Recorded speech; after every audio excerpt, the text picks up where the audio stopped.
Hello guys! Good morning! Welcome back to my channel. Ayan, timbahay ulit tayo. So, yan. Today is my day off. Actually, second day na. Kaya lang kahapon. Hindi ako, guys, nakapag-vlog kasi nandito si busy. Tsaka ang dami kong ginawa kahapon. Naglaga din ako. So, magsasaing lang ako, guys. Para habang ako ay nagkukwento na naman, dumadaldal dito sa harap ng camera, yung sinaing ko, tuloy lang ang luto, no? Saglit lang. So, mukhang kailangan na naman naming makisabay kay Ate Edith sa pagpunta sa Costco. Oops. Kasi sa Costco kami bumibili ng bigas. Maramihan. Matusok ako na ito. So, yan. Dalawa lang isasain ko. Kasya na yan, no? Hanggang mamaya kay rin. Kasi ako mamaya ay hindi ako dito mag-dinner. May dinner ako kasama yung aking mga ka-work. Mamaya.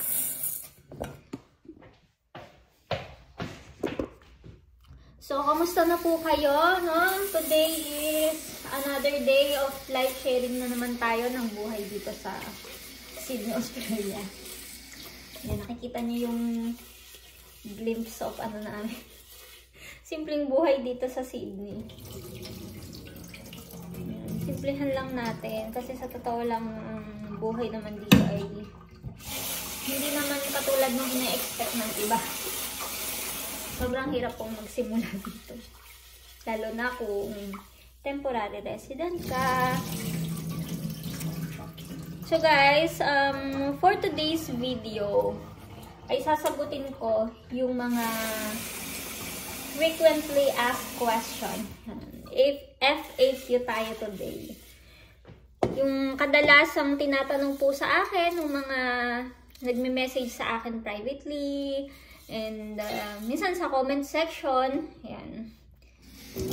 Iisa lang naman yung tanong nila. Iba-iba lang yung pagkakakonstruct, pero isa. So, ang ginawa ko guys, gumawa ako ng listahan. Inipon ko yung mga question na yung pinili ko kung ano yung lagi nilang tinatanong sa akin. Actually, yung iba ay ginawan ko na ng video previously pa. Noon pa, nung nag-start pa lang ako mag-vlog dito sa Australia. Siguro iba. Hindi na, medyo madami na rin pala akong video na gawa. Nasa 100 plus na, 107 guys. So, ilalagay ko din yung link, no? But in this video, ay sasagutin ko, ano po. Pero kung gusto nyo pang himay-himayin yung sagot ko, mapanood ng buo, ilalagay ko yung link sa description box. Again, welcome back to my YouTube channel. This is Apples and Goyo, and today is another day of live sharing naman tayo ng buhay dito sa Australia. And for today's video po, I will answer some of the questions from our subscribers and our viewers. And actually, I already made a video about dito. Pero since marami na rin pala akong video na nagawa guys, nasa 107 na nga, ano, mukhang tinamad na yung iba na hanapin yung, kung ano ba yung video na yon. So, wait, medyo tagil na yan. So, in this vlog, I will also put the link para kung gusto nyo pong mapanood ng buo. But in this video na sasagutin ko, ito, lahat na maikli lang. So, number 1, magkano ba ang nagastos naming mag-asawa papunta dito sa Australia? So, as you all know, my husband is an international student here in Australia. We are under student visa at ako po yung dependent niya. Pero magkano ba yung nagastos namin? So, ang nagastos po namin ay around 600,000. Diba? Ang laki. Nabawi na ba? Hindi pa. Ayun. So, kaya kailangan namin makahabol sa postgrad visa. So, ayan po yung nagastos namin. Kaya kung mag-a-apply kayo or nag-iisip kayo na maging international student dito sa Australia, pag-isipan nyo po munang mabuti. Himayin nyo, ano ba yung goal nyo? Bakit kailangan nyo maging international student? Yun ba talaga yung gusto nyo? Kung kayo ay skilled naman, try to explore other visa options at makasakali po pasok kayo doon para hindi na kayo mag-international student dito. Kasi in our case, no, si Ren talaga ay nakaplano talaga siya na mag-aral dito sa Australia. Ito talaga yung ginusto naming pathway kasi when we check other visa options ay hindi pa po kami pasok doon, hindi pa qualified. May points, inabot naman yung points pero kami mismo nakukulangan. So, ayan, we process yung student visa kasi ito yung mas sa circumstances na meron kami, ito yung mas sa amin, parang pasok sa kailangan namin. And kung gusto nyo pong mapanood yung buong video, magkano yung nagastos namin in total for down payment sa tuition fee, magkano yung couple insurance, magkano yung sa airfare, magkano yung medical, magkano yung biometrics, and magkano yung iba pang pinagkagastosan namin at bakit umabot ng 600,000. Again, yung link po ay nasa baba. Pwede nyo pong panoorin yon. So at least, you have the idea magkano ang nagagastos ng isang international student with dependent.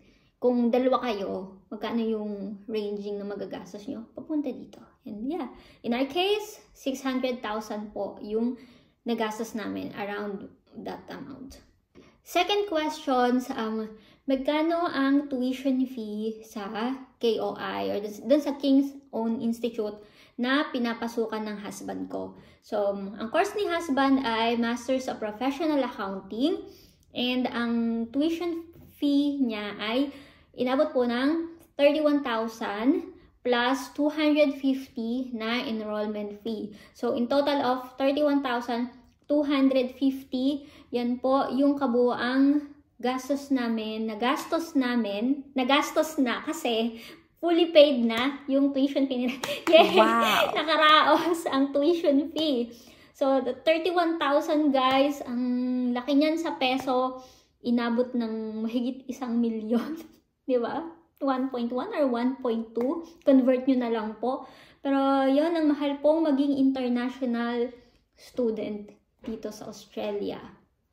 And, thankful ako kasi I'm so blessed with my husband kasi si Ren, napakasipag po niyang mag-aral and I'm so proud to tell you na since nag-start siya na mag-study, wala po yung term na bumagsak siya.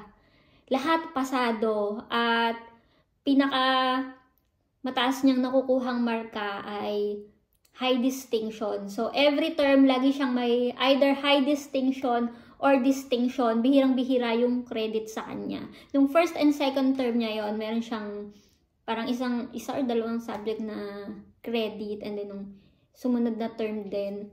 Dahil mababa lang talaga magbigay yung lecturer, pero I'm so proud with my husband kasi napakasipag po niyang mag-aral. Talagang tutok yan sa pag-aaral niya. Pag meron niyang exam, nagpapaalam talaga yan sa employer niya kasi nag-aaral siyang mabuti. And I know may mga exams sila, may mga subjects siya na siya yung pinaka mataas ang nakukuha. Siya lang yung nakakakuha ng HD. Ganun. Meron siyang mga subject na ganun. Diba? Ang yabang ko sa part na to. Diba? Ganun talaga. Ganun ako ka-proud sa husband ko. Kasi for more than a decade ay ako yung nakakakita ng sakripisyo niya. Kaya may karapatan ako maging proud sa asawa ko.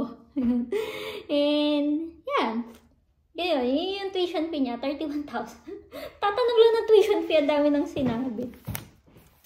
Okay. Third question, magkano ang house or rent dito sa Sydney?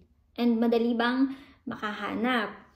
So, based on our experience po, no, hindi naman kami nahirapan na maghanap ng matutuluyan dito sa Sydney kasi nasa Pinas pa kami ay meron na kaming ina-expect na matutuluyan, which is eto nga po na nirecommend sa amin. So, since day 1 na dumating, since day 1 na dumating kami dito sa Sydney, Australia, ay dito na po kami nakatira sa bahay ng aming napakabait na Ate Edith, at siya na rin po yung sumundo sa amin sa airport. So, magkano ba yung rent ng mga accommodations dito sa Sydney, Australia? So, depende po yan.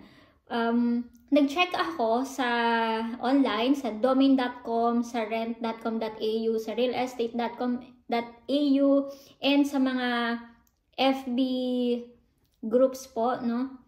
Meron po doon mga nagpo-post din, or sa marketplace, meron din mga nagpo-post ng mga house for rent, and depende siya sa location. May mga suburb na matataas talaga, lalo na yung malapit sa city.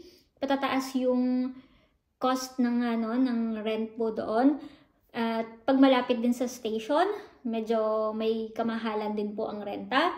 Pero dito po sa western suburb, sa western Sydney, around 400 po pataas yung mga granny flat dito, yung mga units dito. Pero mas makakakuha kayo ng mas mura kung room lang yung rerentahan nyo. So, mag-share kayo ng house. And ibang mga kakilala ko, ang ginawa nila ay nagsama-sama sila, kumuha sila ng isang buong bahay, and inuupahan nila, share-share sila. Yun. Kung magkakakilala kayo, magkakasama sa iisang bahay. Pero kung hindi naman, may mga mababait po tayong Filipino dito sa Sydney na they are willing to rent out yung kanilang extra room sa bahay. Basta dapat marunong tayo syempre makisama.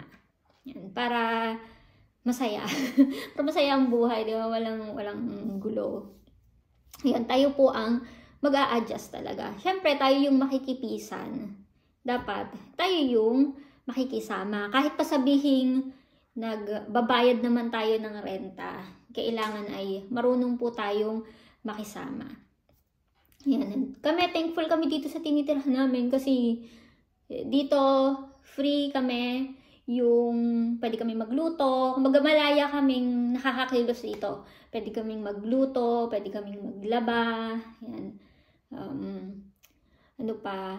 Ayun, minsan, walis-walis, tulong kami linis ng bahay kasi tatlo lang naman kami dito sa bahay. Sino pa bang magtutulungan, diba? Syempre, kami-kami lang. At malaya din namin nagagamit yung mga ibang gamit dito. So, hindi na kami bumili ni Ren ng ibang mga gamit sa bahay kasi nandito na lahat. Number 4, sa laging tinatanong sa akin ay madali bang maghanap ng trabaho sa Australia? So, yan. Depende po sa experiences nyo. Depende rin kung may mga kakilala kayo at kung hindi kayo mapili sa trabaho. Dahil nga kami ay international student na pumasok dito, nung dumating yung asawa ko dito, kami ay naka-only work pa yung mga estudyante. So, si Ren, he got a chance na magkaroon ng magandang trabaho, maganda ang sweldo, nakaipon ng pang-tuition niya sa loob ng mahigit isang taon na nag-work siya full-time. At ako naman, hindi rin ako nahirapan sa paghahanap ng trabaho. Pero nung nagkaroon na ng restrictions, and until now, medyo, sabi nung iba, mahirap pa rin daw pong maghanap ng trabaho dito. Kasi nga, syempre, preferred ng mga employer, lalo na dun sa mga skilled na and yung mga office job, yung may Australian experience. Pero, in my experience naman sa retail, napakaraming trabaho sa retail. Basta, hindi ka lang mapili. And, as long as yung award rate ay pasok dun sa retail award na nire-required ng government sa mga employer na ibigay sa kanilang employee, ay i-grab nyo na po, diba? Kesa wala. At pagbutihin nyo sa trabaho. Kasi may mga employer naman na mababait, pagka nakita na dedicated ka sa trabaho mo, maaasahan ka at mapagkakatiwalaan ka, there's a chance na more than sa minimum award yung ibibigay nila sa'yo. Yan, and dapat marami kayong connections dito. Maging friendly kayo, mga kakilala ng kakilala. Yan. Kasi sa pag may mga connections, din yung mabilis makahanap ng trabaho, then may refer ka. And pag ni-refer naman kayo sa trabaho, yung mga kakilala nyo, pagbutihin nyo rin po. Yun. Yun ang sa experience ko at sa experience ng mga kakilala ko. Ganon nakakahanap ng trabaho yung iba. Yung iba, matyaga, maghanap online, mag-walk-in, yan, sa mga malls. Yan, doon kayo makakahanap talaga ng work. Sipagan nyo lang. Ito, magkano ang baon daw naming mag-asawa nung pumunta kami dito sa Australia? So, okay po. Ang baon namin dito sa Australia nung kami ay nagpunta dito ay 5,000 Australian dollar. So, may nagtatanong din sa akin pala kung dito na daw ba kami nagpapalit ng Australian dollar. So, hindi po. Nasa Pilipinas pa lang kami ay nagpa-convert na kami. So, yung pera namin sa bangko, pina-convert namin into Australian dollar. Yung baon namin na to ay galing dun sa nakuha ni Ren from the company. Malaki yung nakuha ni Ren sa company kasi more than 10 years siya na nag-work doon sa company na yon. So, yun yung ginamit namin parang seed money or baon namin dito sa Australia. So, enough ba yon para sa aming dalawa? Enough naman. Yung 5,000 actually ay malaki-laki na, lalo na kung solo ka lang or dalawa lang kayo, no? And kung magkakaroon agad kayo ng trabaho. Yung iba, sabi nila, nagtanong ko sa mga kakilala ko, ang baon lang nila is 1,000 USD, 2,000, yan. Pero nauubos agad, madali, kasi nahihirapan silang maghanap ng work. So, in our case naman, hindi pa nauubos yung 5,000 na yun, nagka-work naman na agad kami kasi after 2 weeks na dumating kami dito, may work na po kami ng asawa ko. So kahit papano, hindi naman nasa ed yung aming baon bagkus ay nadagdagan pa. Swertihan lang guys, minsan talaga. Kaya paalala sa mga nagpaplano na magpunta dito as international student, no? Lalo-lalo na talaga yung mga estudyante na katulad namin, make sure po na meron kayong enough na baon para pagdating nyo dito ay hindi kayo mahirapan na makapag-adjust sa or hindi kayo mahirapan na makapag-budget kasi ang mahal ng cost of living dito sa Australia. Magugulat kayo pagdating nyo dito. Mataas yung mga bilihin. Pag wala kang trabaho, mahirap mag-budget ng kung ano lang yung natitira sa'yo. Kaya nga po, ang purpose nung proof of capacity ng Show Money ay para pagdating dito, meron kayong enough na baon. Kasi ang priority naman talaga ng isang international student na pupunta dito sa Australia under student visa ay mag-aral, hindi magtrabaho. So, lucky you if meron kang kasamang dependent na merong full working rights para magtrabaho at makatulong sa mga expenses nyo dito sa Australia. And we are forever grateful na dumating kami dito sa trabaho. Hindi kami nahirapang maghanap. Sa accommodation, hindi po kami nahirapang maghanap. At ayan, nakaipon kami ng tuition fee ng aking asawa. At ako ay may full working rights. Kaya hindi naman kami nahirapan masyado sa pagbabudget dito. May instances na nahihirapan kami minsan. Yung dami kasi namin ding binabayaran. Marami kaming financial obligation sa Pilipinas. Lastly, ay cost of living in Australia.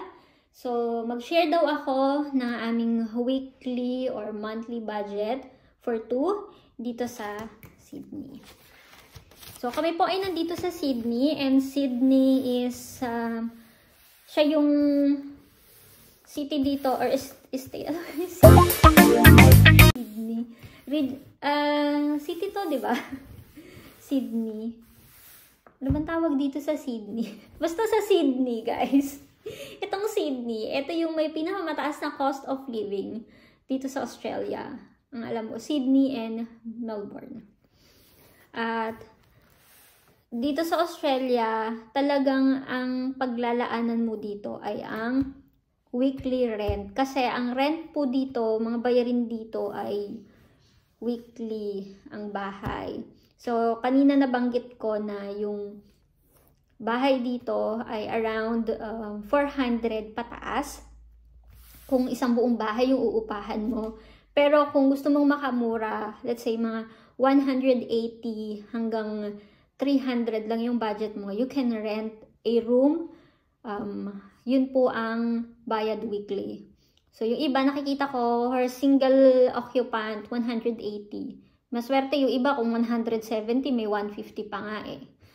Para lang maparent yung ibang rooms nila. Pero, yun, weekly po yun. So, kami ni Ren, ang budget namin for our rent is 1,000 every month. For our grocery and foods, kasama na yung kain namin sa labas, our budget per month is only 400. Minsan po, mas nakakatipid kami kasi nga, pag si ate, itong may bahay, nagluluto siya, minsan kasama po kami, kagahin na kami. So, hindi nababawasan yung dapat na iluluto ko, or kung mayroong grocery food kami na dapat sana ay mako-consume na namin. Hindi namin nako-consume kasi minsan nakakalibre po kami ng pagkain dito sa bahay. So, malaking tipid sa amin yun. Or minsan, yung niluluto kong ulam nanggagaling lang sa bakuran. Kagaya nung dati, nung dumating kami, maraming kalabasa. So, almost 2 weeks kalabasa yung ulam namin rin. Ngayon, may talbos.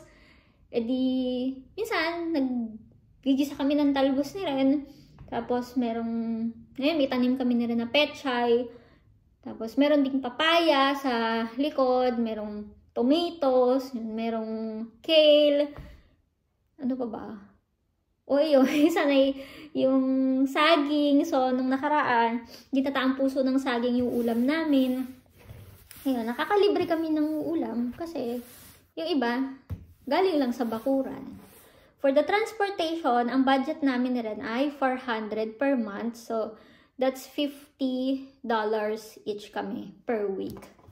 Yun yung parang pinaka-cap ng aming transportation sa Opal. And lastly, yung mobile namin, yun sa aming data, ay $70. So, tig $35 kami each per month. So, ito yung sa kasalukuyan na budget namin. Noon, mas malaki yung budget namin dito sa mobile. Kasi, ako po, naka-postpaid ako before. Pero ngayon ay hindi na. Tapos na ako sa aking postpaid plan. So, lumipat na ulit ako ng prepaid. Nung naka-postpaid ako, nasa 195 monthly yung binabayaran ko. Kasi yung postpaid plan ko ay may kasamang phone. But after 1 year or 12 months natapos ko na siya. So, wala na akong binabayaran na ganun kalaki. So, yung monthly ko na lang na prepaid. So, every month ay nagre-reload ako. May internet naman dito sa bahay. So, hindi namin kailangan ng sobrang laking data. Kasi pag nandito kami sa bahay, nakakonect kami sa internet. So, pag nasa labas kami, doon lang namin i-connect yung data namin. At eto guys, na pinakita ko sa inyo ay basic monthly budget lang namin. Ano po dito? Hindi pa po dyan kasama yung aming ibang expenses katulad ng kung magkano yung pinapadala namin sa Pilipinas, magkano yung utang namin, at hindi rin kasama dito kung magkano yung aming savings. Pero mas malaki pa po. So, eto in total of 1,870. Basic monthly budget, good for 2. Yan lang po yung sa amin. So, wala po kaming isinama dyan na magkano para dun sa tuition fee ni Ren kasi nakabayad na po ng tuition fee yung asawa ko. Yay! Thank you, Lord! Yan. Sobrang laki. So, may nagtatanong sa akin. Kasama yan sa frequently asked question pala. Nakabawi na ba? Hindi pa po. Hindi pa po namin nababawi yung nagastos namin. Para sa akin, yung salitang nabawi na ba namin, siguro yung unang nagastos namin, which is around 600,000. Kung meron na akong ganung savings, kung meron na kaming ganon sa aming savings account, masasabi namin siguro nabawi na. But with regards sa tuition fee ni Ren, na inabot ng 1,000,000, kung bawi na, for me, bawi naman na yon. Hindi in terms of money, no, nakatumbas ng 31,000, pero yung education, yung diploma na magkakaroon yung husband ko, yun yung bawi sa amin kasi magagamit niya yon wherever we go. Yun. So, sana yung lang talaga, yung nagastos namin papunta dito. Sana yun yung mabawi namin, no? Kaya kailangan namin magkaroon ng postgrad visa dito. Kasi kasama nga yan sa kinonsider namin when we applied for student visa here in Australia. Ano pa ba? May mga iba pa actually tanong sa akin about sa childcare, kung may idea daw ako sa childcare, mga ganyan. Pero to be honest guys, wala po akong idea. Hindi ko kasi, wala naman po akong anak na childcare, kaya hindi ko po talaga siya pinagtatanong-tanong kung magkano. And yung ibang mga kakilala ko rin kasi dito na mga estudyante din, yung iba ay mga bata pa sila. So, wala naman din silang dependent, solo nila. Yung iba namang kakilala ko po ay mga malalaki na yung anak, nagtatrabaho na. So, wala po ako idea pagdating sa childcare. Ano pa ba? Yung ibang mga tanong, mga agency, kung may alam daw ba akong agency para mag-apply ng trabaho dito sa Australia. Wala rin po akong alam na agency kasi nga po ay nung pumunta kami dito, ang kausap po namin ay educational counselor. Yun. At nag-assist lang sa amin sa pag-apply ng student visa. And wala naman kaming binayaran sa kanya. Ginaid lang niya kami. At ang kausap niya naman niya ay yung school. So yun. Wala po akong alam na agency. Pero kung agency sa pag-apply ng student visa, ayun, may mga kilala ako. You can message me para mabigay ko sa inyo yung mga numbers nila. Kayo na ang bahalang makipag-uusap. Huwag niyo na po akong tanungin ng marami. Pag binigay ko na sa inyo yung number, mag-reach out na kayo sa kanila kasi hindi po ako migration agent, hindi po ako expert, kaya wala po talaga akong maisasagot sa inyong konkretong kasagutan kasi hindi po yan ang aking expertise. Pero kung buhay Australia, life in Australia, masasagot ko yan based on our personal experience dito sa Sydney, Australia. So, yun lang guys. Thank you for watching. And bago po ako magpaalam, mag-shoutout muna tayo kasi may nagpapa-shoutout din. Ano po? Shoutout sa ating viewers and subscriber kay Sister Cheche Lanohan, and meron din siyang YouTube channel, si Cheche Lanohan Vlogs, and she's from Queensland, Australia. Kay PRTC, yan, watching from Bahrain. Yan, thank you for watching po, sir or ma'am. Hindi ko po sure kasi wala siyang pangalan. Shout out din kay Tita Rose Atos ng Sydney. kay Tita Hazel and sa husband niya from Sydney, Australia din. Thank you po for watching. At nakita kami dun sa workplace ko. Nalaman niya tuloy kung saan ako nagwo-work ngayon. Yan. Thank you for watching po again, Tita. And shout out din kay Ma'am Gina Shibasaki. Watching naman siya from Japan. And shout out kay Ma'am Marjorie Menzi from, I think Ma'am is from the Philippines. And parang nabasa ko doon sa comment niya, yung apo niya is waiting then for student visa. So, yun. Thank you so much po sa inyong pag-support sa aking channel. Thank you for watching. Thank you for subscribing. And sa mga bago po dito sa channel ko, guys, thank you for watching. Don't forget to subscribe. And click the notification bell para updated kayo sa mga next video na i-upload ko. At please po, wag po kayo mag-skip ng ads ha. Yun na po yung tulong nyo sa akin. Yan. Thank you guys. God bless everyone. See you on my next vlog. Bye!